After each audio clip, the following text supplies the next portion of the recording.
బ్రహ్మర్షి పితామహ పత్రిజీ గారికి ఆత్మ ప్రణామములు. వంశీ మాస్టర్ గారికి ఆత్మ ప్రణామములు.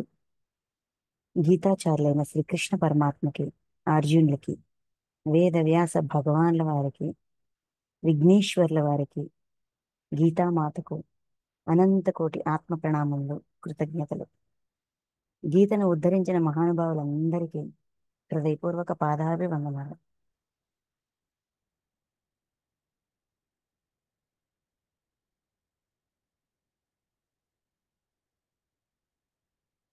సో మాస్టర్స్, మనం ఈరోజు శ్రీమద్ భగవద్గీతలోని 11వ అధ్యాయంలో 15వ శ్లోకం నుంచి మొదలు పెట్టుకుంటున్నాం.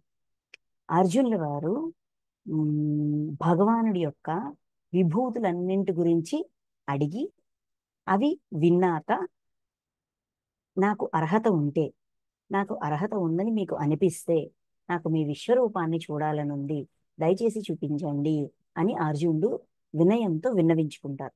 అప్పుడు భగవానుడు ఉమ్, విశ్వరూపాన్ని చూపిస్తాను, అయితే ఈ ఉమ్, ప్రాపంచిక చక్షువులు, ఈ చర్మ చక్షువులతో చూడడం సాధ్యం కాదు, దివ్య దివ్య దృష్టిని ప్రసాదిస్తాను, ఆ దివ్య దృష్టితో చూడొచ్చు అని చెప్తారు. చెప్పి విశ్వరూపాన్ని చూపిస్తారు. ఇక్కడ విశ్వరూపం అంటే చాలా అర్థాలు ఉంటాయండి. కొంచెం కొంచెం అర్థం చేసుకునే కొద్దీ, అంటే ఆధ్యాత్మిక జ్ఞానాన్ని అవగాహన చేసుకునే కొద్దీ విశ్వరూపం అనే మాట వెనక అర్థం చాలా మారిపోతుంటారు. అయితే నిన్న అర్థం చేసుకున్నది ఈ రోజుకి రాంగా అంటే రాంగ్ కాదు. నిన్న ఉన్న అవగాహన పరిధికి నిన్నటికి అది కరెక్ట్.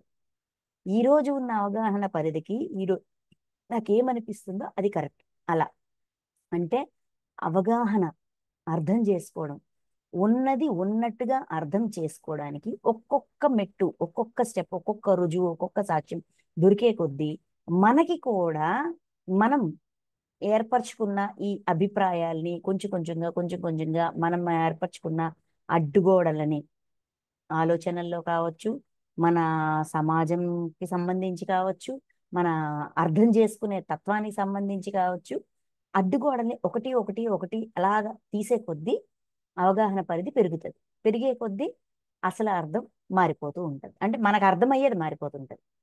ఇది ఎలా ఉంటదంటే, గురువు ఒక గురువు చెప్పేది, లేదంటే భగవంతుడు చెప్పేది ఒకటే సెంటెన్స్, ఒక మాట చెప్పారనుకుందాం. ఆ మాట ఆయన చెప్పిన దాని వెనక ఆయన ఉద్దేశం, ఆయన జ్ఞాన పరిధికి తగ్గట్టుగా ఉంటది. ఓకే. అయితే ఆ గురువు ఎదురుగా ఉన్న శిష్యుల్లోన ఒక 10 మంది శిష్యులు ఉన్నారనుకుందాం. ఈ 10 మంది శిష్యుల్లోన ఎవరి జ్ఞాన పరిధి ఎంతవరకు విస్తరించిందో వాళ్ళకి దానికి తగ్గట్టుగానే ఆ సెంటెన్స్ అర్థమవుతుంది. అవునా కాదా? మన అవగాహన, మన జ్ఞానం, దీనికి తగ్గట్టుగానే మనం ఆలోచించగలం, దాన్ని ఆ అర్థం చేసుకోగలం. గురువు ఇచ్చిన ఆదేశం కావచ్చు, సందేశం కావచ్చు, ఏమైనా కావచ్చు, దానికి తగ్గట్టుగా మాత్రమే మనం అర్థం చేసుకోగలుగుతాం.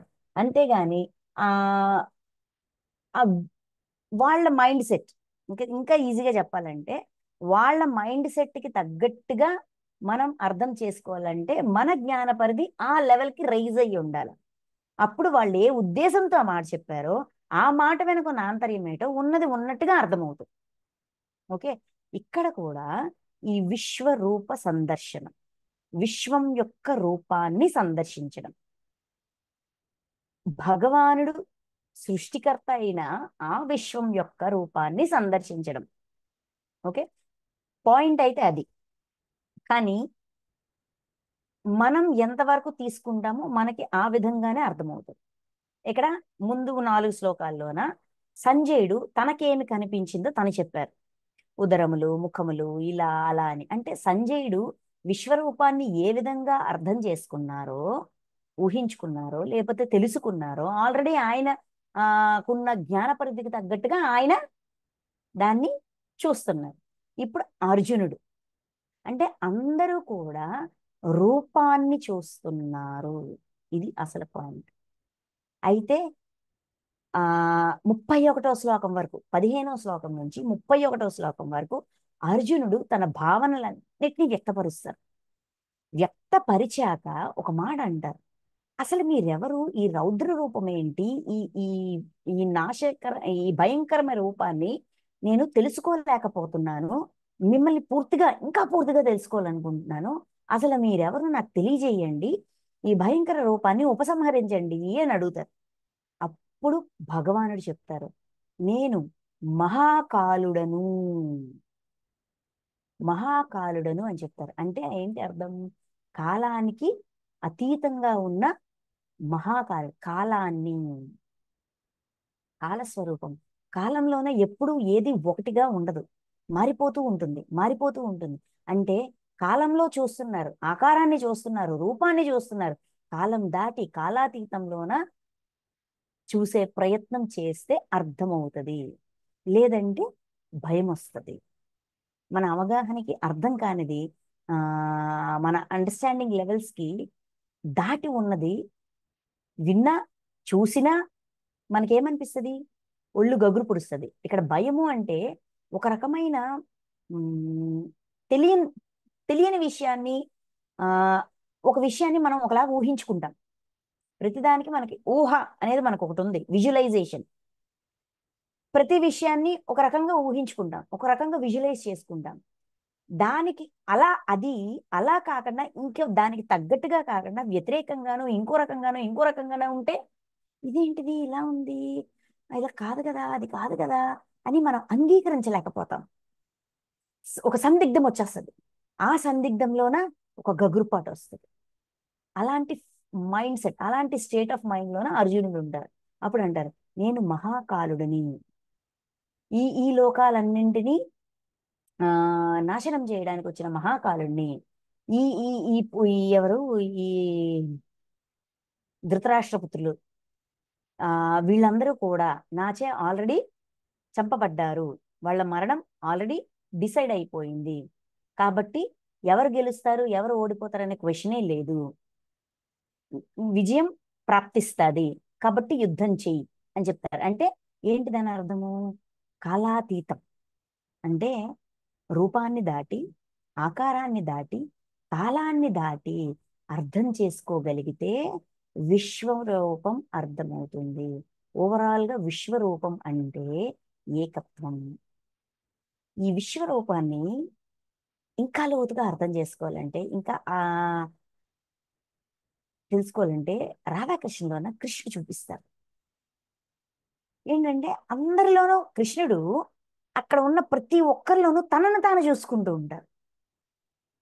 నిన్న మనం అనుకున్నాం, మనం మనం ఏదైనా ఒక వార్త విన్నప్పుడు, ఒక విషయాన్ని విన్నప్పుడు, అయ్యో ఇంత ఘోరమైన పని జరిగిందే, ఇలాంటి తప్పు ఎందుకు చేశాడు, మళ్ళీ అది అనుభవించాల్సి వచ్చినప్పుడు, ఈ కర్మ యొక్క ఫలితాన్ని అనుభవించాల్సి వచ్చినప్పుడు తట్టుకోలేరే, అల్లాడిపోతారే, ఇంత పని అయ్యింది అని అనుకుంటూనే, నేను ఇటువంటి పొరపాట్లు ఏమైనా చేశానా, నాకు ఇటువంటి కర్మలు ఏమైనా ఉంటే చూపించండి, అప్పుడు నేను క్షమాపణ, అటువంటి వాళ్ళని నేను క్షమ కోరానా లేదా, నేను చేశానా లేదా, ఎలాగా అంటే ఆ ఎదుటి వ్యక్తిలోన, ఆ బాధ పెట్టిన వ్యక్తిలో కూడా మనల్ని మనం వెతుక్కుంటూ దాన్ని సరిచేయడానికి నా ప్రయత్నం మొదలు పెట్టానే లేదా, లేదంటే ఇప్పుడు మొదలు పెట్టాలా అని చెప్పి, అలాగ ప్రతి ఒక్కరిలోన మనల్ని మనం చూసుకుంటూ మనల్ని మనం మార్చుకునే ప్రయత్నం చెయ్యడం ఏకత్వానికి ఒక డైమెన్షన్, ఒక కోణం.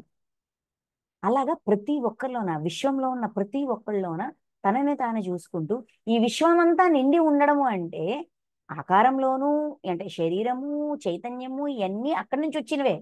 కానీ దానికి తగ్గట్టుగా జ్ఞానవంతం మనం అవ్వాల్సిన బాధ్యత మనకుంది కదా. ఆ జ్ఞానవంతం అయ్యామా లేదా, ప్రతి ఒక్కడిని జ్ఞాన స్వరూపంగా చూస్తున్నామా లేదా, ప్రతి ఒక్కడి నుంచి జ్ఞానాన్ని పొందుతున్నామా లేదా అనేది కూడా విశ్వమంతా నేనై ఉన్నాను అనడానికి ఆంతర్యం, అన్న మాటకి ఆంతర్యం. ఇలాగా రకరకాల డైమెన్షన్స్ ఉంటాయి. అంటే కోణాలు, మన భాష చెప్పాలంటే కోణాలు. ఏ కోణంలో మనం అర్థం చేసుకోవాలనుకుంటున్నాము, ఏ కోణంలో మనం అర్థం చేసుకుంటున్నాము, అది మన అవగాహన స్థితి, మన జ్ఞాన స్థితి. ఓకే, అందరికీ ఒకలాగే అర్థమవుతుందని లేదు. అలాగని చెప్పి ఒకరికి ఎక్కువగా వచ్చింది, ఒకరికి తక్కువగా వచ్చింది, ఒకరు ఇలా ఆలోచించారు, ఒకరు ఇలా ఆలోచించారు, నేను అలా ఆలోచించలేకపోయాను అని కంపేర్ చేసుకోవడానికి లేదు.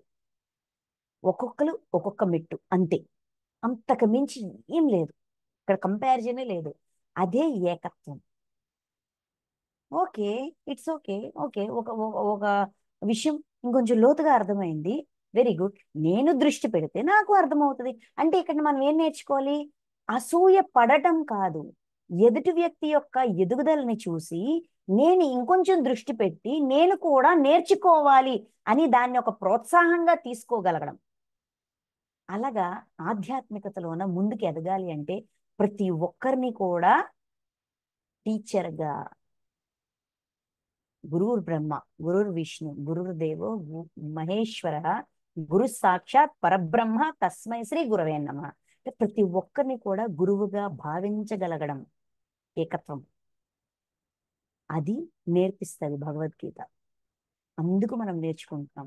అందుకు మనం ఇంకా ఇంకా ఇంకా ఇంకా ఇంకా ఇంకా ఆంతర్యాన్ని తెలుసుకోవడానికి ట్రై చేస్తాం. ఓకే, ఇప్పుడు అర్జునుడు పాయింట్ ఆఫ్ వ్యూ.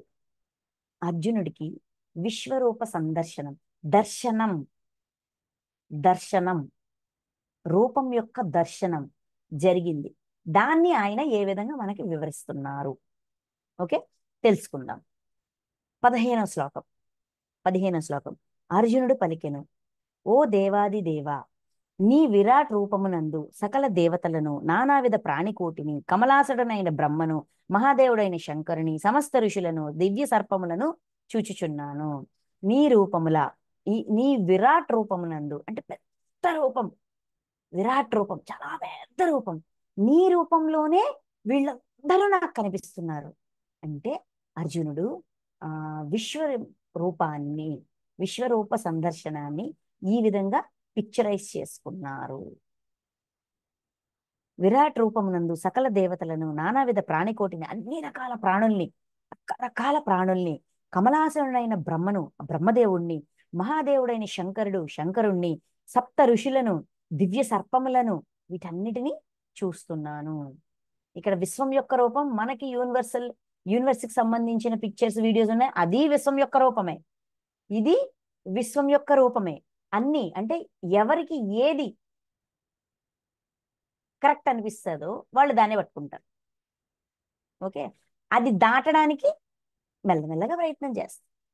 అది దాటాలా వద్దా అనేది కూడా మన ఇష్టమే. మళ్ళీ అది నచ్చింది, ఆ అవగాహన నచ్చింది, ఆ జ్ఞానం నచ్చింది, ఆగిపోవచ్చు ఎంతకాలం. మళ్ళీ ప్రయత్నిస్తాం, మళ్ళీ ప్రయత్నిస్తాం. ఓకే, ఇంకేదో ఉందబ్బా, ఇంకేదో తెలుసుకోవాల్సింది ఏదో ఉంది, నేను ఏదో మిస్ అయ్యానని కుతూహలం వస్తుంది, మళ్ళీ జిజ్ఞాస వస్తుంది, మళ్ళీ ప్రయత్నం మొదలవుతుంది. ప్రయత్నం మొదలై ఇంకొంచెం లోతుకి వెళ్తాం. ఇంకా అసలు తత్వం, ఇంకా అసలు తత్వం. ఇప్పుడు ఎలా అంటే రామకృష్ణ పరమహంస, ఆయనకి కాళికామాత రూపమే కనిపిస్తుంది. రూపం రూపం రూపం రూపం, ఇంకా అది రూపం దాటి వెళ్ళలేకపోతుంటారు. ఇంకా ఏదో అమ్మతో మాట్లాడాలి, తెలుసుకోవాలి, ఏమైనా ఏంటి ఏంటి ఏంటి నేను ఇక్కడే ఆగిపోయాను, ఎంత సాధన చేసి ఇక్కడే ఆగిపోయాను అనే ఒక తపన ఉంటది. నేను ఇంతేనా, ఇదేనా, అసలు ఇదేనా, అంతా ఇదేనా. ముందంతా అమ్మ రూపాన్ని చూసి భలే సంతోషం వచ్చేది. సంతోషించి సంతోషించి ఇంక ఇదేనా అనే క్వశ్చన్ వచ్చేస్తుంది. అప్పుడు తోతాపురి గారు వస్తారు. వచ్చి, నువ్వు ధ్యానంలో కూర్చుంటే నీకేం కనిపిస్తుంది, కళ్ళు మూసుకుని నీకేం కనిపిస్తుంది అంటే అమ్మ రూపం ఇలా ఉంది, అలా ఉంది, చక్కగా వర్ణిస్తుంటారు. వర్ణిస్తుంటే అయితే ఆ రూపాన్ని నరికేయండి. అమ్మని నరికేయడం ఏంటి అంటే అమ్మని కాదు, ఆ రూపాన్ని నరికేయండి. అదేలాగా స్వామి, అది తప్పు కదంటే చెప్పింది చెయ్యండి. సరే, మరి ఎలా అంటే ఏ రూపాన్ని అయితే నువ్వు చూస్తున్నావో అందులో కత్తి ఉంది కదా, ఆ కత్తిని తీసుకొని ఆ రూపాన్ని నరికేయంటారు. అంటే మన ఆలోచనల్లో మనం ఆల్రెడీ పిక్చరైజ్ చేసుకున్న విషయం దగ్గరే ఆగిపోతుంటాం. మానసిక స్థితి, మన మనసు సృష్టించిన పిక్చర్ దగ్గర ఆగిపోతుంటాం. పిక్చర్ దాటాలి, దాటితే చైతన్యంతో కనెక్ట్ అవుతాం. ఇక్కడ పరమాత్మ ఏం చెప్తారండి? ముందు అధ్యాయాల్లోన పరమాత్మ డెఫినేషన్ అంటే రూపం అని ఎక్కడైనా చెప్పారా? చైతన్యం అని చెప్పారు, జ్ఞానం అని చెప్పారు, కాలం అని చెప్పారు. అంతేగాని రూపం అని ఎక్కడైనా చెప్పారా? ఆలోచించండి, చెప్పలేదు కదా. ఎప్పుడైతే రామకృష్ణ పరమహంస ఆ రూపాన్ని నరికేస్తారో అప్పుడు ఆ అమ్మ చైతన్యంతో కనెక్ట్ అయ్యి జ్ఞానాన్ని పొందుతారు. అలాగా రూపాన్ని కూడా దాటగలిగితేనే ఆ శరీరాన్ని దాటగలుగుతాం, చైతన్యానికి కనెక్ట్ అవ్వగలుగుతాం. అది నేర్పిస్తారు ఇక్కడ భగవానుడు, నేర్పించేది అది. అందుకే ఇంత పెద్దది. ఇంకా రాను రాను ఇప్పుడు ఇదంతా భక్తి యోగం. భక్తి రూపం దగ్గర ఆగిపోయిన సగుణ రూపం, మళ్ళీ నిర్గుణ రూపం కాదు చూడండి, సగుణ రూపం, సద్గుణాలతో నిండి ఉన్న రూపం, అద్భుతమైన రూపం. రూపాన్ని దాటితే చైతన్యం వరకు వెళ్తాం. చైతన్యంతో కనెక్ట్ అయితే జ్ఞానం ద్వారా జ్ఞానాన్ని పొందొచ్చు. ఇక్కడ అర్జునుడికి రూపం కనిపిస్తుంది. ఓకే, ఆ విరాట్ రూపం అంటే ఇప్పుడు మనకి మూవీస్ లోన వాటిలోన చూపించినట్టుగా పెద్ద ఆకారము అవన్నీ అనమాట. ఓకే, ఓ విశ్వేశ్వర, విశ్వరూప, నీ బాహువులు, ఉదరములు, ముఖములు, నేత్రములు అసంఖ్యాకములు, నీ అనంత రూపము సర్వతోముఖముగా విలసిల్లుచున్నది. నీ అనంత రూపము సర్వతోముఖముగా అంటే అనంతంగా ఉంది రూపం. అంటే కన్నుచూపు మేర చూసే కొద్దీ ఇంకా ఇంకా ఇంకా ఇంకా ఎక్స్పాండ్ అవుతూ ఉంది, ఇంకా అలా స్ప్రెడ్ అవుతూ ఉంది. సర్వతో ముఖాలు కూడా ఉన్నాయి. ఇక్కడ ముఖాలు అంటే మైండ్, తెలివితేటలు. దాన్ని దాంతో పర్సానిఫికేషన్ సింబలైజ్ చేసుకోవచ్చు మన అవగాహనకి. ఓకే, ఇలాగా ఇంకా ఇంకా ఇంకా ఇంకా ప్రకాశిస్తుంది, విలసిస్తుంది. నీవు ఆది మధ్యాంతరహితుడవు, మహత్వ పూర్ణమైన నీ దివ్య రూపమునకు ఆది మధ్యములను తెలుసుకొనలేకపోతున్నాను. ఈ దివ్య రూపం ఎక్కడ మొదలైంది, ఎక్కడ అంతముంది, ఎక్కడ స్టార్టింగ్, ఎక్కడ ఎండింగ్, ఏమీ అర్థం కావట్లా. అంత విశాలంగా ఉంది, అంత పెద్దదిగా ఉంది. హే విష్ణు, కిరీటమును గదను చక్రమును ధరించి అంతటను తేజఃపుంజములను విరజిమ్ముచున్న నిన్ను దర్శించుచున్నాను, దర్శిస్తున్నాను. ఇలా ఈ ప్రకాశవంతమైన ఈ కిరీటాలు గదలు ఎక్సెట్రా ఎక్సెట్రా ఇవన్నీ పెట్టుకున్న మిమ్మల్ని నేను చూస్తున్నాను.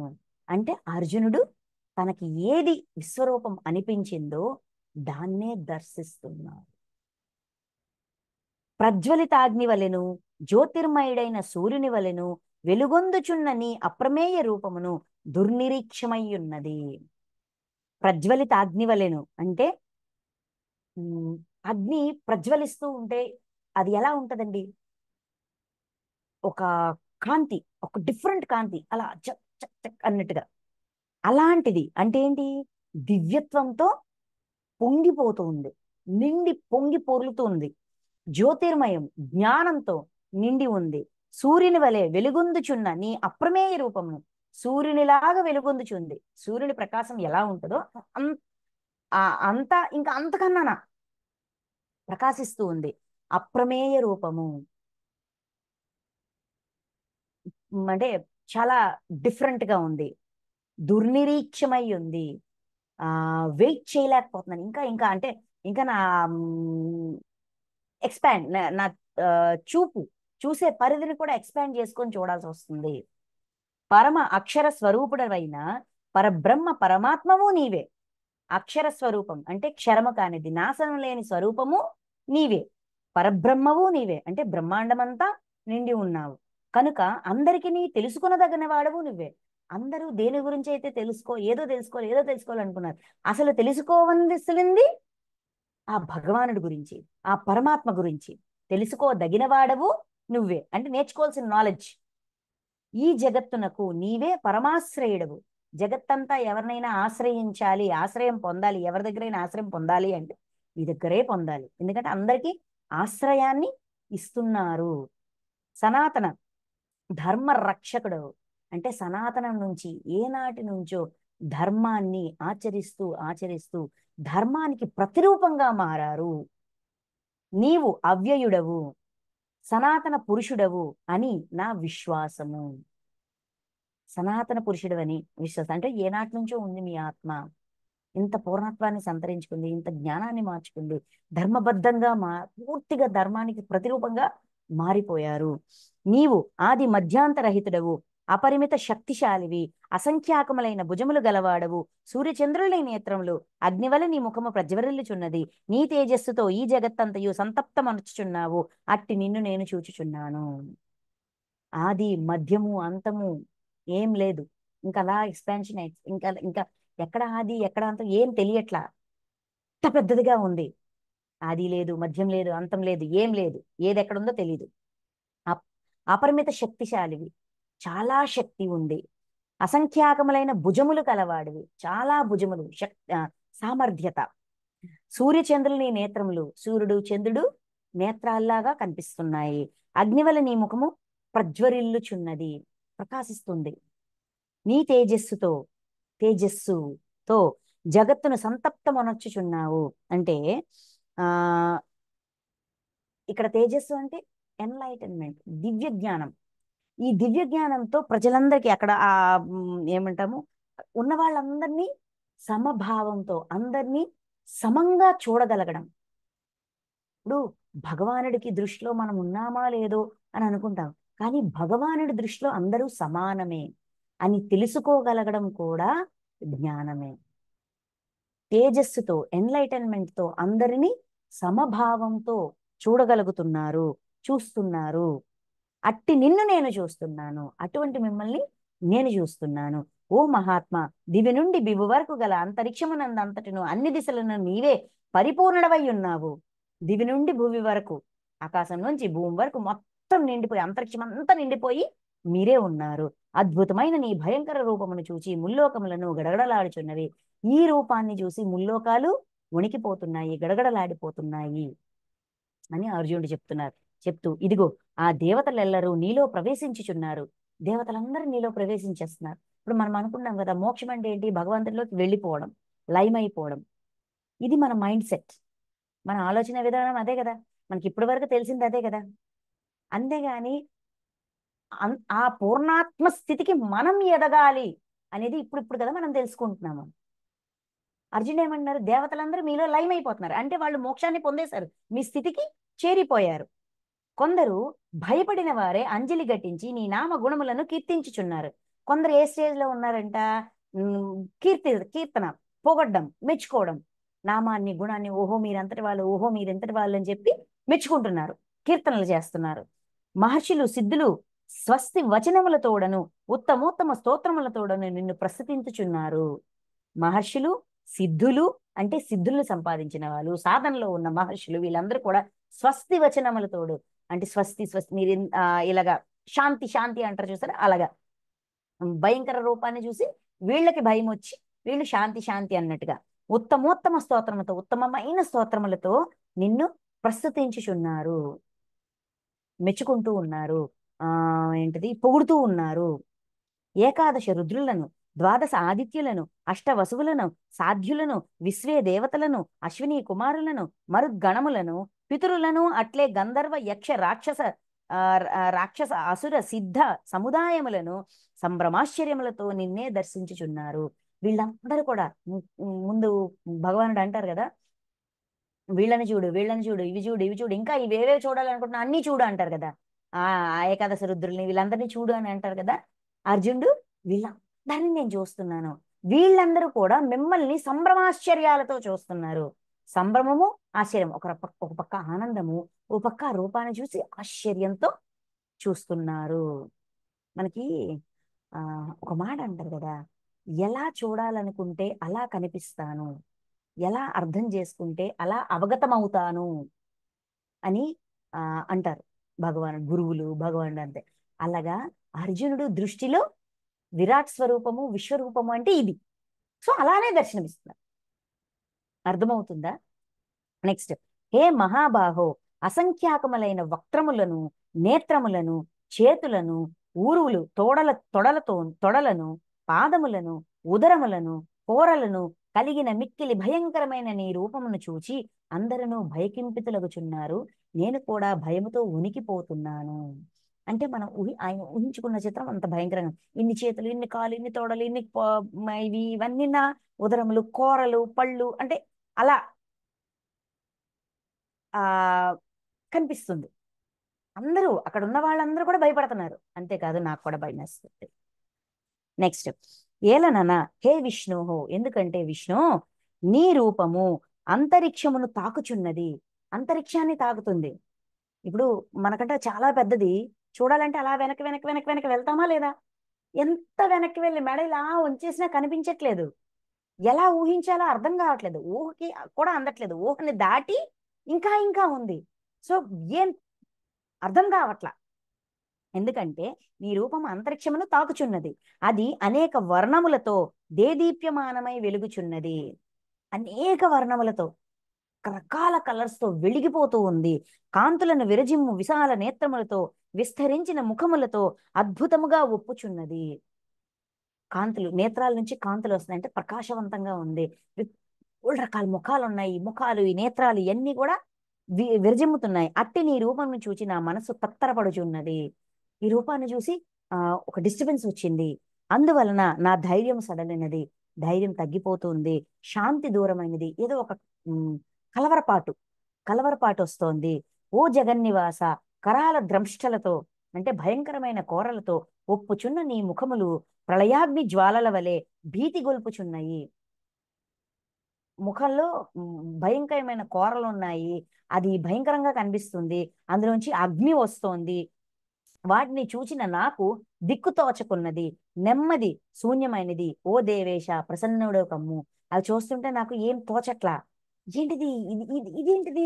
ఇంతవరకు చాలా సుందరంగా బాగా అనిపించింది. ఇప్పుడేంటి ఇంత భయంకరంగా ఒప్పుతుంది? ఆ నోరు, కోరలు, అగ్ని రావడము, ఇలాగా నాకేంటో అర్థం కావట్లేదు. ఒక సందిగ్ధం వచ్చింది. ఓకే, ప్రసన్నుడు కమ్ము, శాంతించండి శాంతించండి అని అంటున్నారు. అని 26, 27, ఇదిగో ఇచ్చట చేరి ఉన్న ఈ ధృతరాష్ట్రపుత్రులు అంటే దుర్యోధనాదులు ఇతర రాజ్ ఇతర రాజన్యులతో సహా నీలో ప్రవేశించుతున్నారు. మిగతా రాజులందరితో పాటు వీళ్ళందరూ కూడా మీ లోపలికి వచ్చేస్తున్నారు, మీ లోపల ప్రవేశించేస్తున్నారు. భీష్మ పితామహుడు, ద్రోణుడు, కర్ణుడు, అట్లే మన పక్షమునందరి ప్రధాన యోధులు అందరూ భయంకరములైన కోరలతో కూడిన నీ ముఖముల యందు అతివేగముగా పరుగులు తీయిచు ప్రవేశించుచున్నారు. కప్ప కప్ప పరిగెడుతూ పరిగెడుతూ మీ లోపలికి వచ్చేస్తున్నారు, ముఖంలోకి అంటే నోట్లోకి వచ్చేస్తున్నారు. ఇక్కడ ఈ యుద్ధ భూమిలోన, కురుక్షేత్ర సంగ్రామం ఈ యుద్ధ భూమిలోన యుద్ధం చేయడానికి రెడీగా ఉన్న వీళ్ళందరూ మన పక్షంలోని యోధులు, ఆ పక్షంలోని యోధులు, ఈ యుద్ధ వీరులందరూ పరిగెట్టుకుంటూ పరిగెట్టుకుంటూ మీ ముఖంలోకి, మీ నోట్లోకి, మీ కోరల మధ్యలోకి వచ్చేస్తున్నారు. తమంతట తాముగా వచ్చేస్తున్నారు. కొందరు తలలు కోరలు మధ్యబడి, కొందరి తలలు కోరల మధ్యబడి నుజ్జు నుజ్జు అయిపోవచుండగా వారు దంతములలో చిక్కుకుని వేలాడుచున్నారు. వాళ్ళ దంతాల్లో చిక్కుకొని అంటే అలా అలా ఇరుక్కుపోయి వేలాడుచున్నారు. అంటే పారిపోవాలా ఉండాలన్నట్టుగా ఉన్నవాళ్ళు అలా చిక్కుకుపోతున్నారు. అనేకములైన నదీనదముల ప్రవాహములన్నీయును సహజంగా సముద్రమునకు అభిముఖముగా ప్రవహించుచు అందు ప్రవేశించినట్లు. నదులన్నీ కూడా సముద్రం వైపు పరిగెట్టుకుంటూ పరిగెట్టుకుంటూ పరిగెట్టుకుంటూ వస్తాయి చూసారా, వచ్చి సముద్రంలో కలిసిపోతాయి. అది సహజంగా, ఎంత సహజంగా జరుగుతాదో ఈ శ్రేష్ఠులైన సమరయోధులు నరకవీరులందరూ కూడా జ్వలించుచున్న నీ ముఖములు యందు ప్రవేశించుచున్నారు. వీళ్ళందరూ కూడా ఇలా మండిపోతున్న నీ ముఖములలోకి చేరిపోతున్నారు. అలా సహజంగా వెళ్ళిపోతున్నారు. భయం లేదు, పాడలేదు, ఏం లేదు, పరిగెట్టుకుంటూ పరిగెట్టుకుంటూ వెళ్ళిపోతున్నారు. కొన్ని దగ్గరలు ఇరుక్కుపోతున్నారు, వేలాడుతున్నారు. ఇవన్నీ అర్జునుడు చెప్తున్నారు. అంటే అతను చూస్తున్న దృశ్యం, దర్శనం. మిడతలన్నీయును మోహావేశమున బాగుగా మండుచున్న అగ్నివైపు అతివేగముగా పరిగెత్తి తమ నాశనమును కొరకు అందు ప్రవేశించి నశించునట్లు ఈ వీరులందరూ తమ నాశనమునకై అతివేగంగా పరిగెత్తి నీ వక్త్రముల యందు ప్రవేశించుచున్నారు. మిడతలు, అగ్ని కనిపిస్తే, మంట కనిపిస్తే గబగబా వచ్చేస్తాయి మిడతలు. ఆ వెలుతురుకి అదేదో ఆ వెలుతురుకి పరిగెట్టుకుంటూ వచ్చేస్తాయి. కానీ ఆ అగ్నిలోన కాలి బూడిదైపోతాయి. అవి సహజంగా, అవి ఎంత సహజంగా అగ్ని వైపు వచ్చి చచ్చిపోతాయో వీళ్ళు కూడా అంత సహజంగా అట్రాక్ట్ అయి మరి మీ దగ్గరకు వచ్చి చనిపోతున్నారు. అగ్ని వైపు వేగంగా పరిగెత్తి తమ నాశనమును కొరకు అందు ప్రవేశించి నశించినట్లు ఈ వీరులందరూ కూడా తమ నాశనమునకై అతివేగంగా పరిగెత్తి నీ వక్త్రముల యందు ప్రవేశించుచున్నారు. ఆ కూరల్లోకి, ఆ నోట్లోకి పరిగెత్తుకుంటూ వచ్చేస్తున్నారు, లోపల దూరిపోతున్నారు. హే విష్ణు, అంటే కంపేర్ చేసి చెప్తున్నారు. అంటే మీరు బలవంతంగా లాగట్లేదు, బట్ వాళ్ళు సహజంగా వచ్చేస్తున్నారు. ఒకటి గుర్తుపెట్టుకోండి, మనం డ్రీమ్ వరల్డ్తో కనెక్ట్ అయ్యి ఉన్నాం కదా. మనం ఏ మాస్టర్ అయినా, మనం ఎవరినైనా సలహా అడిగినప్పుడు, లేదంటే ఆ, మాస్టర్స్ మన డ్రీమ్స్లో వచ్చినప్పుడు ఎలా వస్తారండి? మనం నమ్మే, మనకి తెలిసిన, మనం బాగా ఇష్టపడే, మనం ఊహించుకునే, మన ఊహల్లోన ఒక గౌరవ మర్యాదలున్న పాత్రల్లో మాస్టర్స్ వస్తారు కదా. దేవతలు, గురువులు, వీళ్ళందరూ తెలిసిన రూపాల్లో వస్తారు. ఎందుకండి?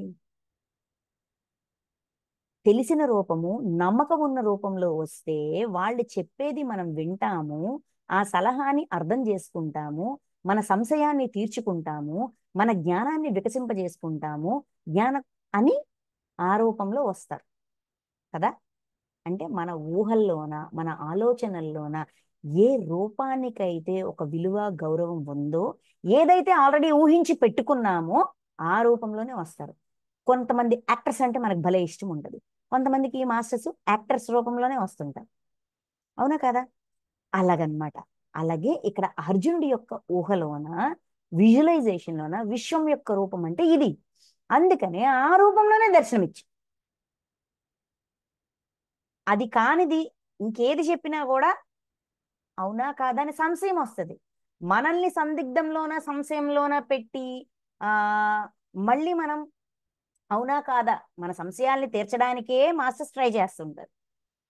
అది తీర్చే సమయంలో మనకి ఇంకొన్ని సంశయాలు వచ్చాయి అనుకుందాం, మనకి ఇంకొన్ని డౌట్లే వచ్చాయి అనుకుందాం, మనం పొరపాటును కూడా అటువైపు తిరిగి చూడం. ఈ పద్ధతే రాంగు, లేకపోతే ఈ మాస్టర్ రాంగు, లేకపోతే ఇంకోటి ఇంకోటి అని అపార్థంలోకి వెళ్తాం. అందుకని మన దారిలోకే వస్తారు, మన ఊహా చిత్రాల్లాగే కనిపిస్తారు, కానీ మనకు నేర్పాల్సింది నేర్పుతారు.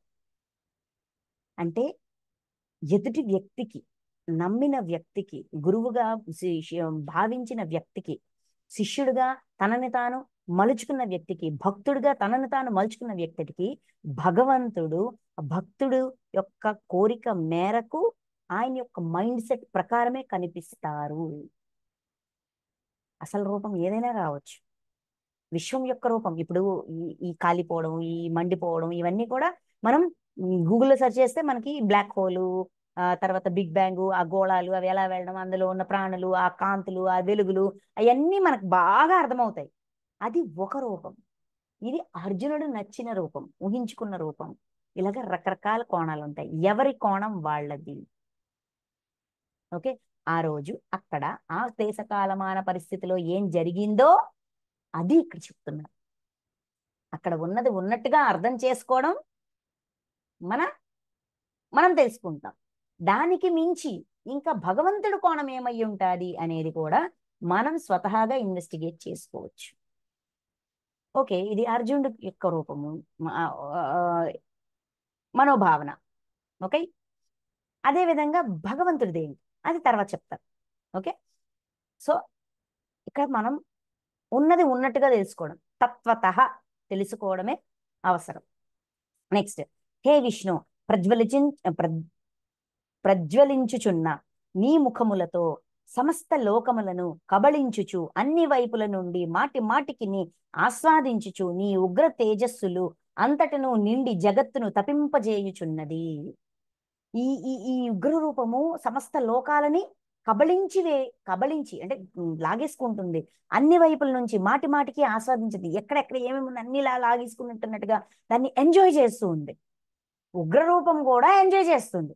నీ ఉగ్ర తేజస్సులు అంతటా నిండి జగత్తును తపింపజేయుచున్నాయి. ఈ గుర్తంతో జగత్తంతా కూడా ఏమైపోతాదో, తప్పి అంటే మండిపోతున్నట్టుగా అలా.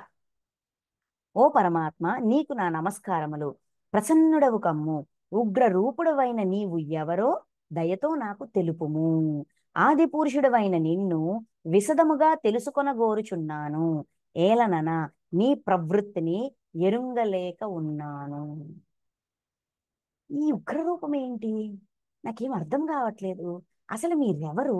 మిమ్మల్ని సమగ్రంగా, విశదంగా, ఆది పురుషుడవైన మిమ్మల్ని అంటే మొదటలు వచ్చిన ఆత్మ, మొదటి నుంచి ఉన్న ఆత్మ, మొదట వచ్చిన ఆత్మ అయిన మిమ్మల్ని విశదంగా ఇంకా డీటెయిల్డ్గా తెలుసుకోవాలనుకుంటున్నాను.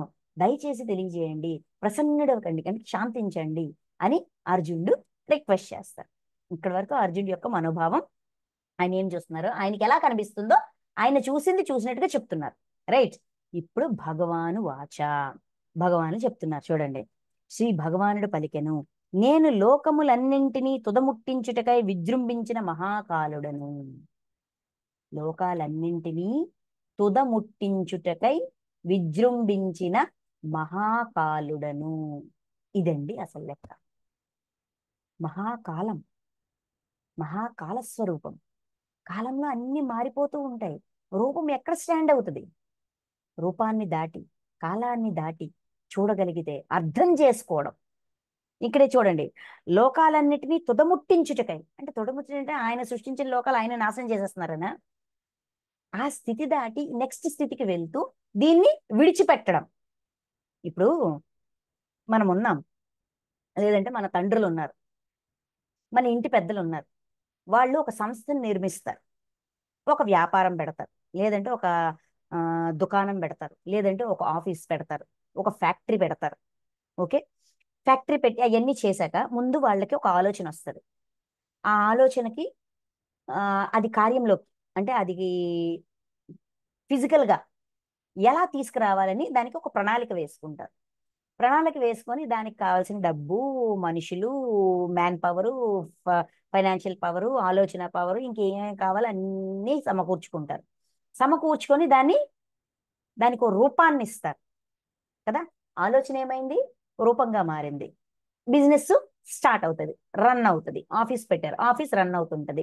ఉద్యోగాలు ఇవ్వడము, అది ఎలా జరుగుతుందో చూడడము, ఎలా చేయాలనుకున్నారో అలా జరుగుతుందా లేదా, అయితే ఏమైనా లోటుపాట్లు ఉంటే దాన్ని సరి చేసుకుంటూ ఇలాగా మొత్తానికి సంస్థని నిర్మిస్తాం.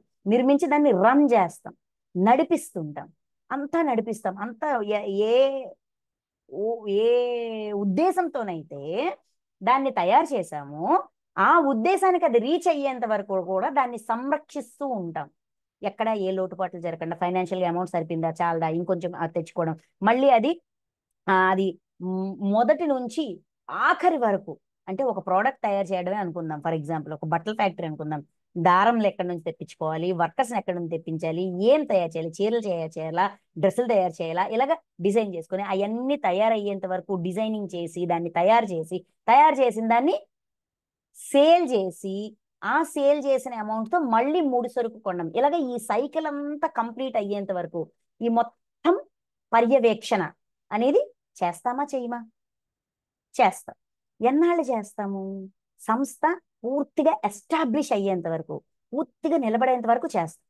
ఎంతవరకు అయితే మనం చెయ్యగలమో అంతవరకు చేస్తాం కదా. మన పెద్దలు చేసేస్తారు. చేశాక వాళ్ళ వారసులు వచ్చినప్పుడు, వాళ్ళ సంతానం వచ్చినప్పుడు వీళ్ళు ఏం చేస్తారు? ఈ బాధ్యతలన్నీ వాళ్ళకి అప్పగించేస్తారు. అప్పగించి వాళ్ళు ఏం చేస్తారు? రిటైర్ అవుతారు. అవుతారా? అలాగే నేను లోకములన్నింటినీ తుదముట్టించుటకై విజృంభించిన మహాకాలుడిని. ఇవన్నీ తయారు చేసేసాను, దాని మట్టుగా రన్ అవుతున్నాయి.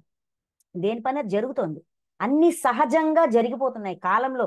ఎవరి ప్రణాళికను బట్టి వాళ్ళు, ఎవరి వాస్తవానికి వాళ్లే సృష్టికర్తలు. ఇక్కడ జరిగిందంతా ఎవరి వాస్తవాన్ని వాళ్ళే సృష్టించుకున్నారు. ఇదంతా సహజంగా కాలంలో కాల ప్రవాహంలో ఇవన్నీ జరిగిపోతూ ఉంటాయి. వాటిని వదిలి నెక్స్ట్ లెవెల్కి, నెక్స్ట్ ఇంకేం చెయ్యాలి అనే దానికి మూవ్ ఆన్ అయిపోతున్నా. తుదముట్టించడం నాశనం చేయడం కాదండి. అక్కడికి అది అయిపోయింది, ఆ టాస్క్ కంప్లీట్ అయిపోయింది. అంటే 1000 Seeds of Joyలోన ఒక మాట అంటారు చూడండి, ఎప్పుడైతే గుర్తింపుని వదిలేశారో అప్పుడు అనంతాన్ని రుచి చూడగలిగారు అంటారు. ఇది నేను చేశా, నేను సృష్టించా, నేను ఇచ్చేసా అనే గుర్తింపు విడిచిపెట్టి నెక్స్ట్ లెవెల్కి, ఇక్కడ ఎదగడము, నేర్చుకోవడము అనేది అనంతం. ఈ స్థితికి వచ్చాను అయిపోయిందా అంటే ఈ స్థితి తర్వాత నెక్స్ట్ స్థితికి వెళ్ళాలని అనిపిస్తుంది. అప్పుడు వెళ్తాం, వెనకది వదిలి ముందుకెళ్తాం. నిన్నటికి అలాగ ఉన్నాను, వెరీ గుడ్, రేపు ఇంకా బెటర్గా ఉండాలి. సో ఇంకేం నేర్చుకోవాలి, ఇంకేం తెలుసుకోవాలి, ఇంకేం చెయ్యాలి, వస్తుందా రాదా?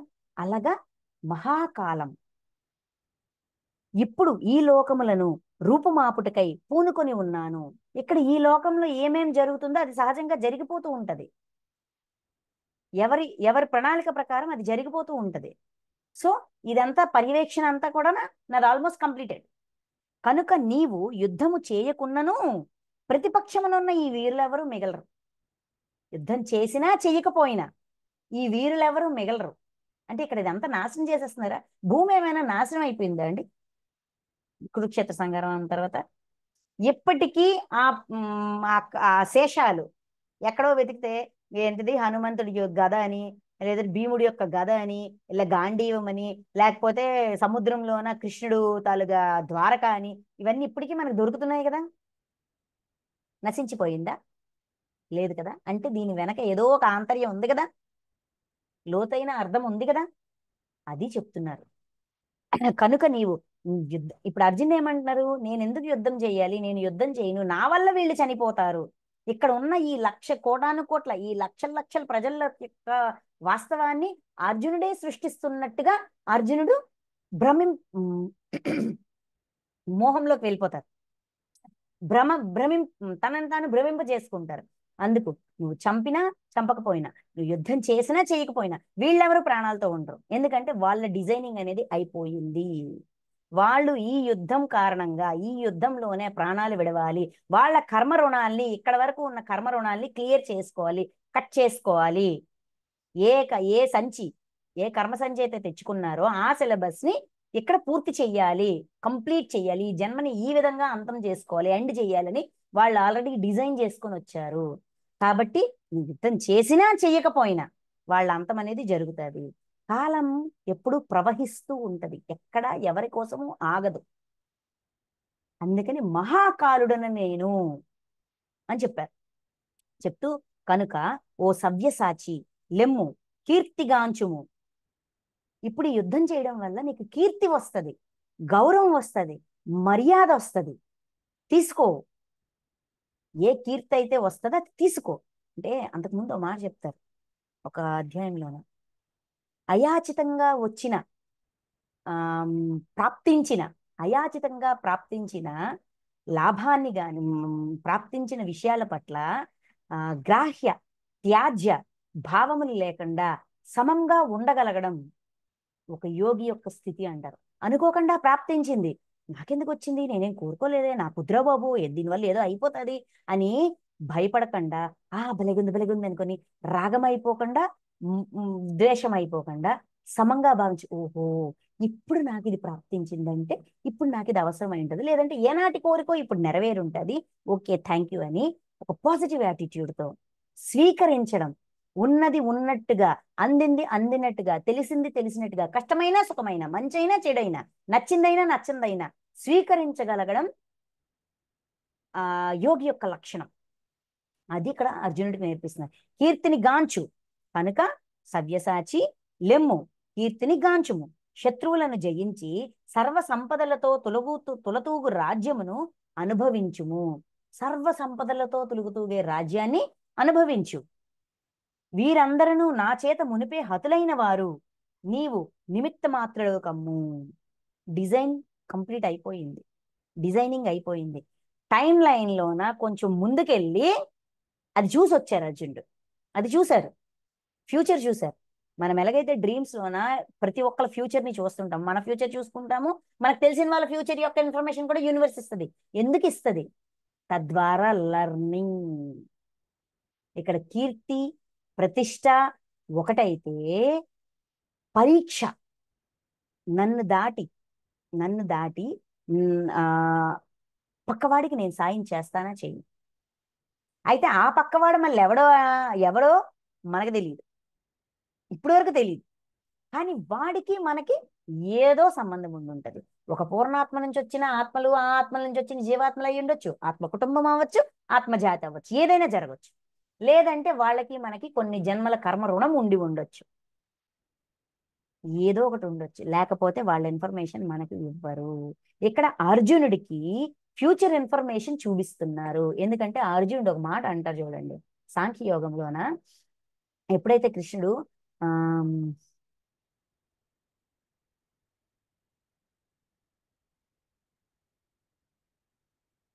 మాట గుర్తు రావట్లేదండి, ఈ సరికాని సమయమున నీకు ఈ మోహం ఎందుకు వచ్చింది, నువ్వు పిరికివాడి వలె ప్రవర్తిస్తున్నావు, హృదయ దౌర్బల్యంతో ప్రవర్తిస్తున్నావు, ఇలా అంటారు. అంటే అప్పుడు అర్జునుడు అంటారు, గురువులు ఆ వీళ్ళందరినీ చంపి నేను ఆ పాప భారంతో ఉండలేను. అయితే ఇంకో విషయం కూడా, ఒక పక్క ఇలాగనిపిస్తుంది, ఇంకొక పక్క ఇంకా యుద్ధం మొదలే అవ్వలేదు. వాళ్ళు గెలుస్తారో మనం గెలుస్తామో తెలీదు, విజయం వస్తాదో మృత్యు వస్తాదో తెలీదు, వాళ్ళు మన చేతిలో చనిపోతారో మనం వాళ్ళ చేతిలో చనిపోతామో కూడా తెలీదు. ఏమీ తెలియకుండానే ఇన్ని రకాల ఆలోచనలు నాకు వస్తున్నాయి. నేను అలా ఉండాలా ఇలా ఉండాలా, అసలు నేనేంటో నాకు అర్థం కావట్లే, నాకేం తోచట్లేదు, నేను పిరికివాడిగానే ఉన్నాను, నాకు పిరికితనం వచ్చింది, నాకు ఏం చేయాలో అర్థం కావట్లేదు, నేను నీ శిష్యుడను శరణాగతుడను, నన్ను నాకు సరైన మార్గాన్ని చూపించండి అని అర్జునుడు అడుగుతాడు. అంటే ఏంటి, ఎవరు గెలుస్తారో ఎవరు ఓడిపోతారో కూడా తెలియదు, మనం చచ్చిపోతామో వాళ్ళు చచ్చిపోతామో కూడా తెలియదు అని ఒక మాట అంటారు కదా. ఇక్కడ రిప్లై ఇచ్చారనమాట. వాళ్ళందరూ ఆల్రెడీ వాళ్ళ డిజైనింగ్ అయిపోయింది, వాళ్ళు మృత్యువాత పడతారు ఇక్కడ, ఈ యుద్ధ భూమిలోనే వాళ్ళు చనిపోబోతున్నారు అనే ఇన్ఫర్మేషన్, ఫ్యూచర్ ఇన్ఫర్మేషన్ ఇచ్చారు. అందుకే మహాకాలుడని, కాలంలో ప్రయాణం చేసి చూస్తే అర్థమవుతుంది. అందుకే మనకు సార్ 72 శ్వాసలు ఇచ్చారు. గతాన్ని చూసుకో, భవిష్యత్తుని చూసుకో, దాని ఆధారంగా, గతం యొక్క ఆధారంగా భవిష్యత్తుని నిర్మించడానికి వాస్తవాన్ని, ప్రస్తుతాన్ని వినియోగించుకో. అప్పుడు భవిష్యత్తుని ఇంకా సుందరంగా, ఇంకా ధర్మబద్ధంగా, ఇంకా సుగుణాత్మకంగా తీర్చిదిద్దుకోవచ్చు, ఇంకా జ్ఞానవంతం అవ్వచ్చు, ఇంకా జ్ఞానవంతం అవ్వచ్చు. అది నేర్పిస్తున్నారు. నెక్స్ట్, కనుక నిమిత్త మాత్రుడవు కమ్ము, నువ్వు నిమిత్త మాత్రుడవి, ఇక్కడ మీ పాత్ర ఉంచబడింది, ఆ పాత్రను పోషించు. అందుకే ఎప్పుడైనా ఎక్కడైనా ఏ సిచ్యువేషన్లోనైనా మనం అనుకోకుండా ఉన్నప్పుడు ఆ సిచ్యువేషన్ నుంచి బయట పడదాం అనుకున్నా కూడా పడలేకపోతున్నామంటే ఈ పరిస్థితిలో నేనెందుకు ఉంచబడ్డాను, ఈ పరిస్థితిలో నేనెందుకు ఉంచబడ్డాను, ఈ పరిస్థితి నుంచి నేనేం నేర్చుకోవాలి, నేను కర్మ రుణాన్ని తీర్చుకుంటున్నానా, బ్లాక్ని తీర్చుకుంటున్నానా, నేను నేర్చుకోవడానికి వచ్చానా, అసలు ఏంటి మూల కారణం ఏంటి అనేది మనం ఆలోచించగలం. మన దృష్టి ఎప్పుడూ కూడా అటువైపు ఉండాలి తప్ప, అనవసరంగా వచ్చాను, అనవసరంగా ఇరుక్కుపోయాను, అదే అయిపోయింది ఇదే అయిపోయింది, వేస్ట్ అయిపోయింది, టైం వేస్ట్ అయిపోయింది అని ఎప్పుడు అనుకోకండి. ఒక్క సెకండ్ కూడా వేస్ట్ కాదు. ఎంతవరకు మనం దాన్ని సరి అయిన దృష్టితో చూడనంత వరకు, సరికానిదిగా భావించినంత వరకు, మనం దాన్ని అంగీకరించనంత వరకు. ఓకే, అందుకని నిమిత్త మాత్రుడవు కమ్ము చెప్తూ, ఇదివరకే నాచే చంపబడిన భీష్మ, ద్రోణ, జయద్రథ, సింధురాజ్ జయద్రథ కర్ణాది యుద్ధ వీరులందరినీ నీవు సంహరింపుము. వీళ్ళందరూ ఆల్రెడీ నా చేత చంపబడ్డారు, అంటే కాలంలో వీళ్ళ మృత్యువు డిసైడ్ అయిపోయింది. ఇక్కడ నా చేత చంపబడ్డారంటే ఇక్కడ భగవానుడు కత్తి పట్టుకొని వాళ్ళు పచక్ పచక్ వేస్తారని కాలం. అందుకే నేను మహాకాలుడను, కాలస్వరూపాన్ని. కాలం గురించి బోల్డ్ వివరణ ఇస్తారు అక్షర బ్రహ్మయోగంలోన. ఇది కాలం, కాలాతీతంగా, నేను కాలానికి అతీతంగా ఉన్నాను. నువ్వు కాలానికి అతీతంగా ఆలోచించడం నేర్చుకో, తెలుసుకోవడం నేర్చుకో, అప్పుడు అవగాహన పరిధి పెరిగిద్ది అని ఎక్స్ప్లెయిన్ చేస్తారు. అందుకే ఇక్కడ మహాకాలుడను అంటే పరమాత్మ యొక్క థర్డ్ డెఫినిషన్, అనంతమైన కాలస్వరూపం. కర్ణాది యుద్ధ వీరులందరినీ నీవు సంహరింపుము, వీళ్ళందరినీ చంపేసి. ఇప్పుడు యుద్ధంలో ఒకరినొకరు ఎదురెదురుగా ఉన్నారంటే ఇంక తప్పదు, అక్కడ ఫైటింగ్ తప్పదు. భయపడకు, ఏమైపోతాదో ఏమైపోతుందో, ఏం నాశనం అయిపోతుందో, నా వల్ల ఎంత నష్టం అయిపోతుందని భయపడకు. రణరంగమున శత్రువులను తప్పక జయించగలవు కనుక యుద్ధమును చేయము.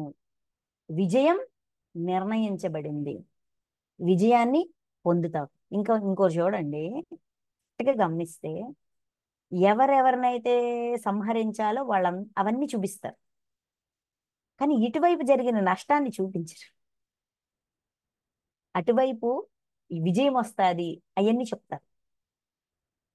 ఇవన్నీ తెలిసి యుద్ధంలోకి వస్తారు, కానీ అక్కడ కూడా మళ్ళీ అర్జునుడికి బాధ వస్తూ ఉంటది. భౌతికంగా జీవితంలో ఉన్నంత వరకు బాధ అనేది ఉంటది. ఎందుకు ఉంటది, ఎందుకు బాధపడాలి? ఎందుకంటే బాధ నేర్పించినంత జ్ఞానం సుఖం నేర్పించదు. శత్రువు నేర్పించినంత లర్నింగ్, జ్ఞానం మిత్రుడు నేర్పించలేడు. అది స్ట్రాంగ్ ఉంటది అనమాట, స్థిరంగా ఉంటది, లోతుగా దిగిపోతుంది. ఎప్పుడు నేర్చుకుంటాము మనము? వాళ్ళు చెప్పిన ప్రతి మాటని గాని చేతని గాని మనం మన లెర్నింగ్ వైపు తిప్పుకోగలిగినప్పుడు. ఇక్కడ ఒక్కటి గుర్తుపెట్టుకోవాలి, ఎప్పుడైనా మన జీవితంలో ఏదైనా సంఘటన జరిగినా, మంచి జరిగినా, చెడు జరిగినా, ఏది జరిగినా కూడా మొదట దృష్టి మన మీద, ఫస్ట్ ప్రిఫరెన్స్ మనమే.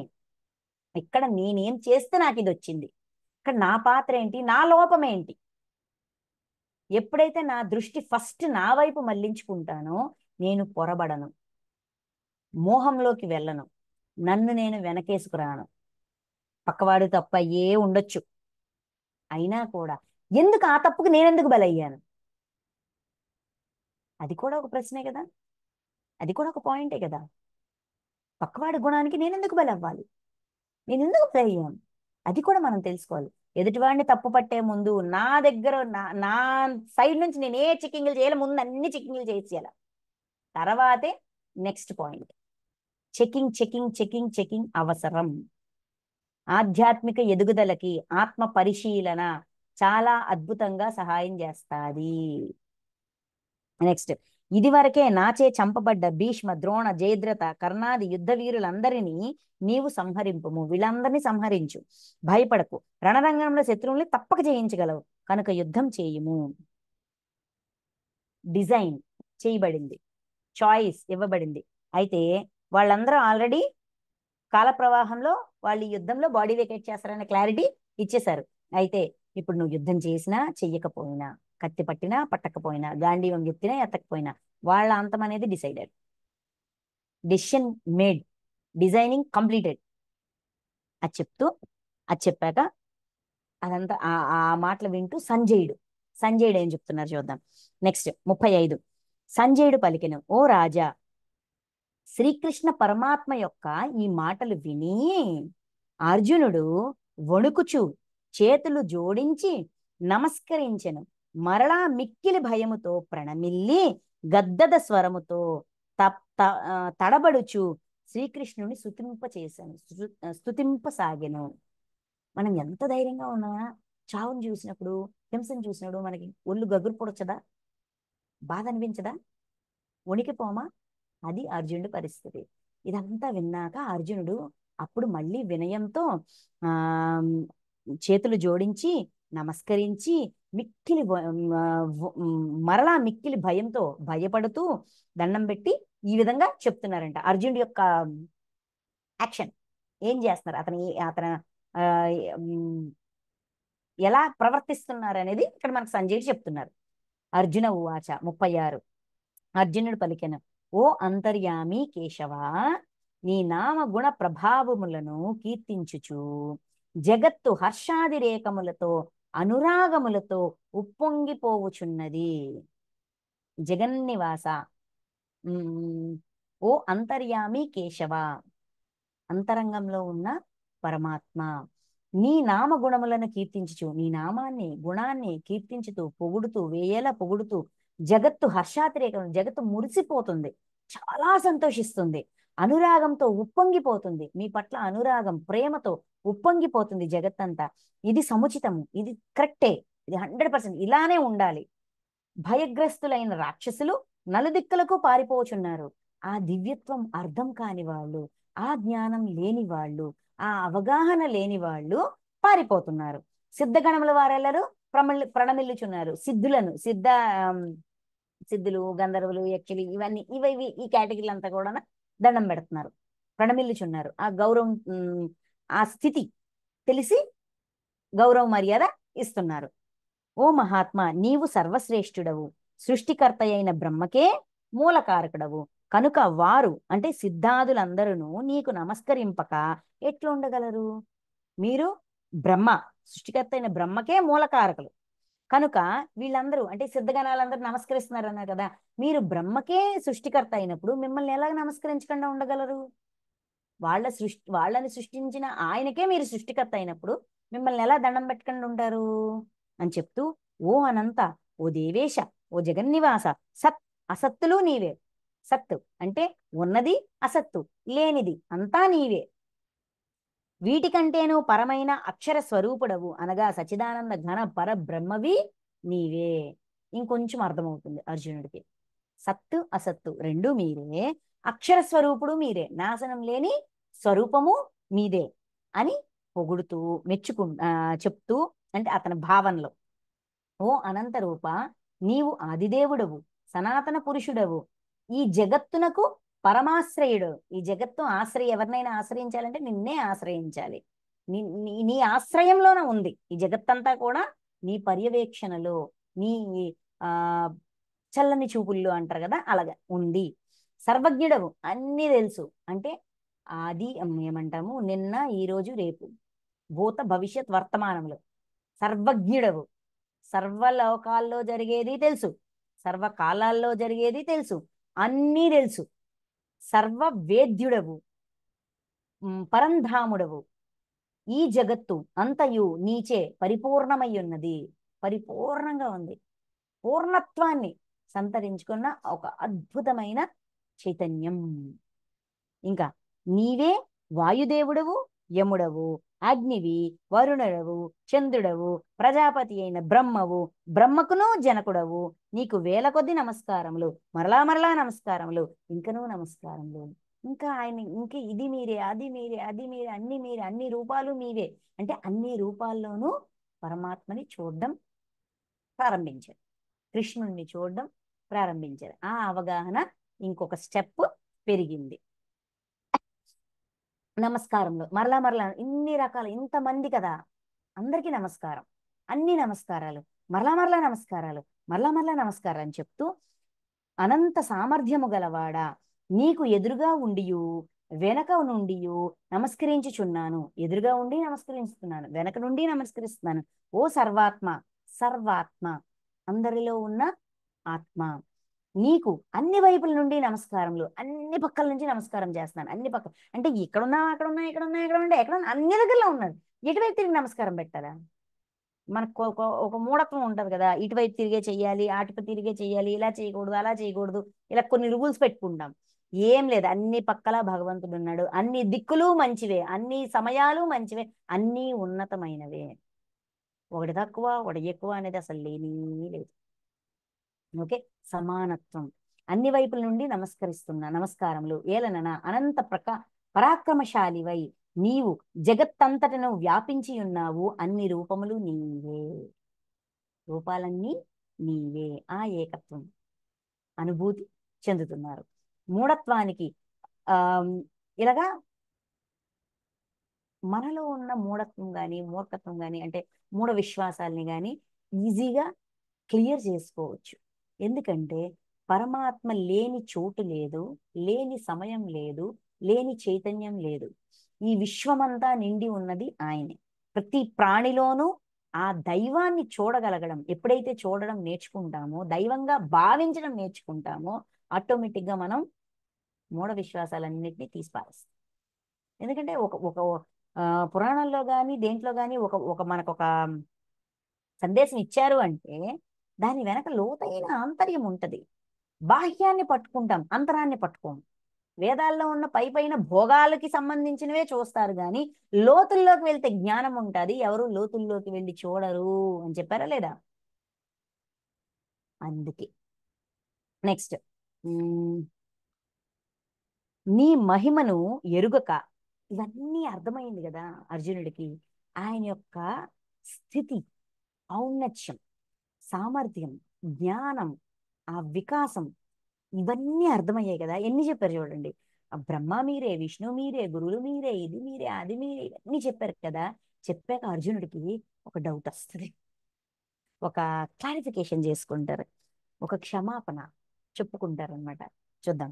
నీ మహిమను ఎరుగుక నిన్ను నా సఖునిగా భావించి, నీ ఇంత మహిమాన్వితుడు, ఇంత గొప్పవాడివని తెలియక నువ్వు నా ఫ్రెండ్ కదా అనుకుని చనువు చేయగాని, పొరపాటుల వల్ల గాని, ఓ కృష్ణ, ఓ యాదవ, ఓ మిత్ర, ఓ ఫ్రెండు, ఓ యాదవ, ఓ కృష్ణ అనుచు తొందరపాటుతో ఆలోచింపక, తొందరపాటుతో కంగారులను ఓ కృష్ణ, ఓ యాదవ, లేదంటే ఓ మిత్ర, ఓ ఫ్రెండు అని ఏదో ఒక అలవోకగా సులువుగా ఆలోచింపక తొందరపాటుతో నిన్ను నేను సంబోధించి ఉంటిని, ఎప్పుడో పిలిచే ఉంటాను. దాని వెనక నాకే లోకు భావన లేదు. ఫ్రెండ్ అని అలా అలా పిలిచుంటాను. ఓ అచ్యుత, విహార శయ్యా విహార శయ్యాసన భోజనాది సమయములయందు, విహారము, శయ్యము, ఆసనము, భోజనము, తిరిగేటప్పుడు గాని, పడుకునేటప్పుడు గాని, ఆసనం కూర్చున్నప్పుడు గాని, భుజించే సమయంలో గాని, ఏకాంతమును గాని, ఒంటరిగా ఉన్నప్పుడు గాని, అనన్య సఖుల సమక్షమును గాని, మిగతా ఫ్రెండ్స్, మిగతా తెలిసిన వాళ్ళందరూ ఉన్నప్పుడు గాని, సరసమునకై అంటే సరదాకి పరిహాసములాడి జోక్ చేస్తూ నేను నిన్ను కించపరిచి ఉండవచ్చును, నిన్ను తక్కువగా మాట్లాడి ఉండవచ్చును, నిన్ను లోకువ కట్టి ఉండవచ్చును, నిన్ను అవమానించినట్టుగా ఏమైనా అని ఉండవచ్చును. ఓ అప్రమేయ స్వరూప, నా అపరాధములన్నింటినీ క్షమింపుమని వేడుకొనుచున్నాను. ఇవన్నీ తెలియకుండా చేసినవి, దయచేసి నన్ను క్షమించు. అంటే మనం ఎప్పుడైనా ఎదుటివాడిని లోకుగా చూసినప్పుడు ఒక్క క్షణం ఆలోచించాలి. వీడి ఆత్మస్థితిలో ఎంత ఉన్నతమైన వాడో, ఎంత జ్ఞానవంతుడో, ఎంత తేజోవంతుడో మనకి తెలియదు కదా. వీడు కూడా దైవ స్వరూపమే కదా. వీడిని లోకుగానో, తక్కువగానో, అజ్ఞానిగానో, తెలివి తక్కువ వాడుగానో ఎలా చూడగలను, ఎలా భావించగలను? అలా భావిస్తే నేను పొరపాటు చేస్తాను కదా. సో ఇలా చెయ్యొద్దు అని మనకి లర్నింగ్ ఇస్తున్నారు ఇక్కడ. ఎవరు ఎవరు ఎక్కువ కాదు, ఎవరు తక్కువ కాదు, సమభావం. రియలైజేషన్ రాగానే వచ్చేది సమభావమే. పొరపాటు చేశాం, మన కర్మలు చూసుకున్నాడు మనం ఏమనుకుంటామండి, బా నువ్వు చాలా చెడ్డవాడివి, దుర్మార్గుడు అనుకున్నాను గాని నువ్వు బాధితుడివి, నేను దుర్మార్గురాలినా, ఎంత పని అయిపోయింది, నన్ను క్షమించు. ఎందుకు ఇంత తప్పు చేశాను, అంతకుముందు అదే తప్పు చేసి ఇప్పుడు మళ్ళీ అదే తప్పు చేసి పొరపాటు చేశాను, వద్దు, ఇంకెప్పుడు అలా అనుకోకూడదు. ఏదైనా చెడు ఉందంటే, ఏదైనా లోపం ఉందంటే, ఏదైనా పొరపాటు ఉందంటే అది నాలోనే ఉండి ఉంటది, అందుకే నాకు అలా కనిపిస్తుంది, నీ గురించి నాకు అలా కనిపిస్తుంది, సారీ నన్ను క్షమించు అని వెంటనే అనుకోగలగాల. అంత రియలైజేషను మనలో రావాలి. అది నేర్పిస్తున్నారు అర్జునుడు ఇక్కడ. నెక్స్ట్, ఓ అనుపమ ప్రభావ, ఈ సమస్త చరాచర జగత్తునకు నీవే తండ్రివి, ఈ జగత్తంతటికి నీవే తండ్రివి, నీవు పూజ్యుడవు, గురుడవు, సర్వశ్రేష్ఠుడవు, ఈ ముల్లోకముల యందును నీతో సమానుడెవ్వడునూ లేడు. ఈ మొత్తం 3 లోకాల్లో కూడా నీకు సమానమైన వాడు ఎవ్వడునూ లేడు. అంటే ఆ భగవానుడే అందరికంటే ఉత్తమమైన వాడు అనే భావన అర్జునుడిది.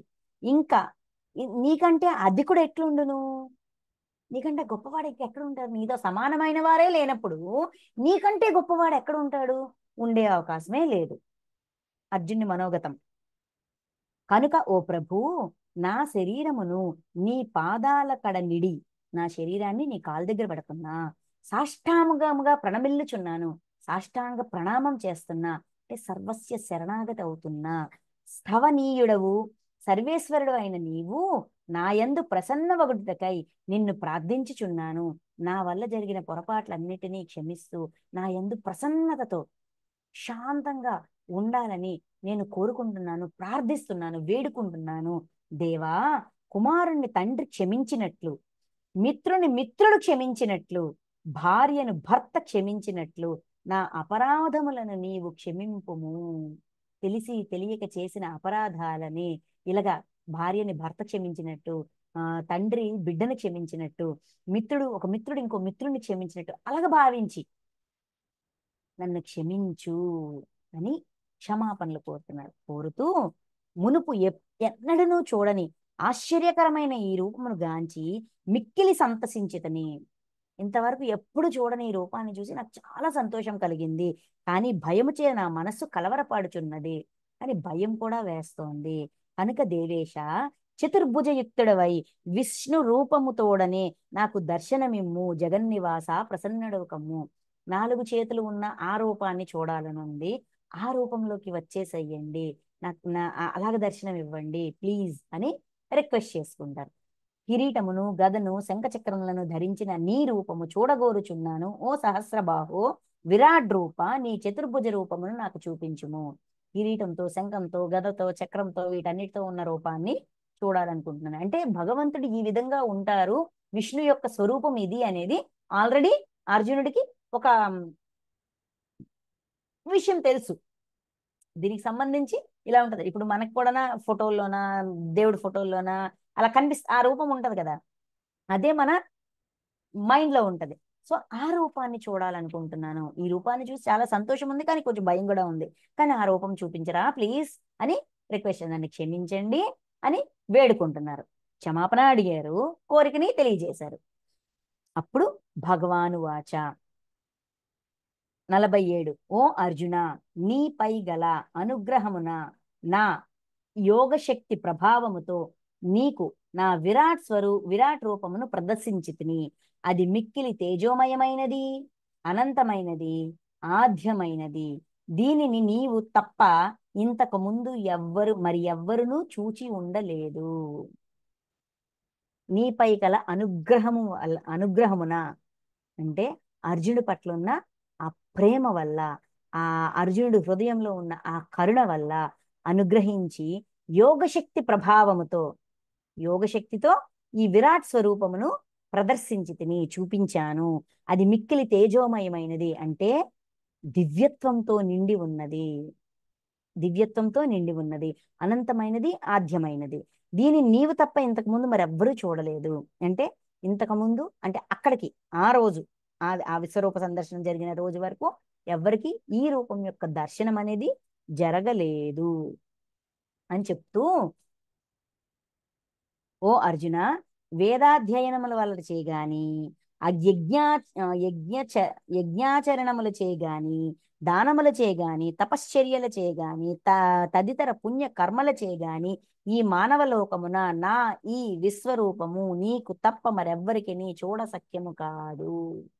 మానవ లోకంలో వేదాల్ని అధ్యయనం చేసిన, యజ్ఞములను ఆచరించిన, దానములు చేసిన, తపస్సులు చేసిన, ఇంకా ఎన్ని పుణ్యకర్మలు చేసినా కూడా ఈ మానవ లోకంలో ఉంటున్న, మానవ శరీరంతో ఉంటున్న వాళ్ళకి ఈ రూపాన్ని దర్శించడం అనేది సాధ్యం కాదు, ఎలిజిబిలిటీ లేదు, పాసిబుల్ కాదు అని చెప్తున్నారు. చెప్తూ ఈ విధమైన నా ఈ భయంకర రూపమును చూచి నీవు ఎట్టి వ్యధకును మోహమునకును గురి కావలదు.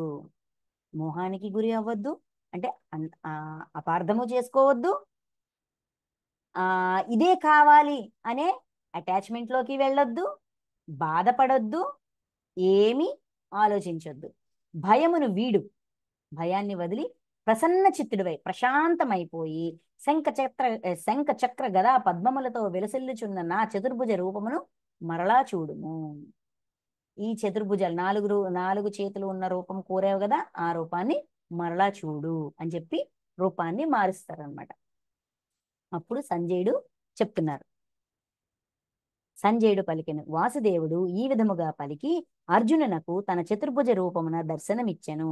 అనంతరము శ్రీకృష్ణ పరమాత్మ సౌమ్య మూర్తి అయిన తన కృష్ణ రూపమును స్వీకరించి భయపడుచున్న అర్జునునకు ధైర్యము చెప్పెను. ఈ విధంగా భయపడుతున్న అర్జునికి ధైర్యం చెప్పారు, చతుర్భుజ రూపాన్ని చూపించి ధైర్యం చెప్పారని చెప్పి సంజయుడు మనకు చెప్తున్నారు. అక్కడ ఈ మాట చెప్పాక ఏం జరిగింది, అక్కడ ఏం జరిగింది, ఆ సీన్ లో ఏం జరిగింది అనేది సంజయుడు మనకి ఎక్స్ప్లెయిన్ చేస్తున్నారు. అది చెప్పాక అర్జునుడు అంటున్నారు, ఓ జనార్దన, మీ అతి సౌమ్యమైన మానవాకృతిని అంటే శ్యామ సుందర రూపం, మానవ రూపాన్ని చూచి ఇప్పుడు నా మనస్సు కుదుట పడినది, అమ్మయ్య శాంతించింది, ఆ తత్రపాటు, ఆ తొందరపాటు, ఆ గగురుపాటు అంతా కూడా తగ్గింది. నేను నా స్వాభావిక అంటే సహజ స్థితిని పొందితిని. నేను సహజం నార్మల్ స్టేజ్ లోకి వచ్చేసాను. మనసు తొందరపాటు, భయము, ఈ జలతరించడం ఇవన్నీ కూడా ఆగిపోయాయి. నేను శాంతమయ్యాను, ప్రశాంతమయ్యాను అని అర్జునుడు చెప్తారనమాట. అప్పుడు భగవానుడు మాట అంటారు. శ్రీ భగవానుడు పలికెను, నీవు చూచిన నా ఈ చతుర్భుజ రూపం యొక్క దర్శన భాగ్యము అన్యులకు అత్యంత దుర్లభము, ఎవ్వరికీ కూడా సాధ్యం కాదు. ఇక్కడ అన్యులు అంటే జ్ఞానం లేని వాళ్ళు, ఈ తత్వం తెలియని వారికి లభించదు. అత్యంత దుర్లభము. ట్రై చేయడం కూడా కష్టం. ఎందుకంటే అవగాహన లేదు. అది లెక్క. దేవతలు సైతము ఈ రూపమును దర్శించుటకై సదా ఉవ్విళ్ళూరుచుందురు. దేవతలు కూడా ఈ రూపాన్ని చూడాలి అని తహతహలాడుతూ ఉంటారు. నీవు గాంచిన నా చతుర్భుజ రూపమును దర్శించుట వేద పఠనముల చేయగాని, తపశ్చర్యల చేయగాని, దానముల చేయగాని, యజ్ఞముల చేయగాని సఖ్యము కాదు. ఆ విరాట్ స్వరూపమే కాదు, ఈ చతుర్భుజ రూపం కూడా చూడడం అంత ఈజీ ఏం కాదు. దానాలు, తపస్సులు, యజ్ఞాలు, యాగాల వల్ల కూడా సాధ్యమయ్యే పని కాదు. అంటే చర్యల వల్ల కాదు, కేవలము జ్ఞానం వల్ల, తపన వల్ల సాధ్యపడతాది. అది కూడా ఏంటి, దానికి కూడా రిప్లై ఇస్తారు. దీనివల్ల కుదరదు, దీనివల్ల కుదరదు, దీనివల్ల కుదరదు, దీనివల్ల కుదరదు అని అన్నిటినీ తీసేస్తున్నారు. దానాన్ని తీస్తారు, యజ్ఞాన్ని తీస్తారు, ఏంటిది వేద పఠనాన్ని తీస్తారు, తర్వాత తపస్సుని తీస్తారు. వీటన్నిటి వల్ల సాధ్యం కాదని చెప్పారు. దేనివల్ల సాధ్యం అవుతుంది? కానీ ఓ పరంతప అర్జున, ఇట్టి నా చతుర్భుజ రూపమును ప్రత్యక్షంగా చూచుటకును తత్వ జ్ఞానమును పొందుటకును, దానిలోని తత్వాన్ని తెలుసుకోవడానికి, అంటే విశ్వం యొక్క పరమాత్మ యొక్క తత్వాన్ని తెలుసుకోవడానికి, అందు ఏకీభావ స్థితి ఉండుటకు, అంతేకాదు ఆ పరమాత్మ తత్వం మీద ఏకీభావంతో ఉండడం, పరమాత్మ స్థితిలో ఏకీభావంతో ఉండడం, అంతా ఒకటే అనే భావనతో ఉండడం కేవలం అనన్య భక్తి ద్వారా మాత్రమే సాధ్యము. దీనివల్ల కుదరదు, దానివల్ల కుదరదు, దీనివల్ల కుదరదు, దేనివల్ల కుదరదు. అనన్య భక్తి ద్వారా మాత్రమే సాధ్యము. అనన్య భక్తి అంటే దృఢమైన విశ్వాసం. అది ఎలా వస్తుందంట? నెక్స్ట్ శ్లోకం. అర్జున, కర్తవ్య కర్మలన్నిటినీ, అంటే అనన్య భక్తి రావాలి అంటే మనం ఏం చేయాలి? మనలో పరమాత్మ పట్ల, భగవంతుడి పట్ల, దేవాత్మల పట్ల దృఢమైన విశ్వాసం ఏర్పడాలి అంటే ఏం జరిగినా, ప్రహ్లాదు చూడండి, అంతటా కృష్ణుడే, అంతటా ఆ నారాయణుడే, చంపేవాడు, చచ్చేవాడు, చేసేవాడు. ఎంత విశ్వాసం అండి కదా! అనన్య భక్తి అంటే అది. అలాగా అది రావాలి అంటే, అంత విశ్వాసం మనకి పరమాత్మ మీద కుదరాలి అంటే మనం ఏం చేయాలంట? మన సిలబస్ ఏంటి, మన హోంవర్క్ ఏంటి? కర్తవ్య కర్మలన్నింటినీ నాకే అర్పించువాడును, నిష్కామ కర్మ చేయువాడు, మత్పరాయణుడును, నా యందు భక్తి శ్రద్ధలు కలవాడును, విశ్వాసం పెట్టుకుని ప్రాపంచిక విషయమందు ఆసక్తి లేనివాడు, ప్రపంచము భోగాలు ఇవే సమస్తం అనేది దాటి ఏ ప్రాణి యందును ఏ మాత్రము వైరభావము లేకుండుట. ఏ ప్రాణి యందును ఏ మాత్రమును వైరభావము, శత్రుత్వం లేకుండా ఉండడం. శత్రుత్వం అనే భావన కూడా ఉండకూడదు. లేనివాడైన అనన్య భక్తుడు, పరమ భక్తుడు మాత్రమే నన్ను పొందగలడు. అంటే అనన్య భక్తి యొక్క డెఫినిషన్ ఈ అధ్యాయంలోని ఆఖరి శ్లోకం. సో ఇక్కడతో విశ్వరూప సందర్శన యోగం పూర్తయింది. Thank you masters, thank you so much.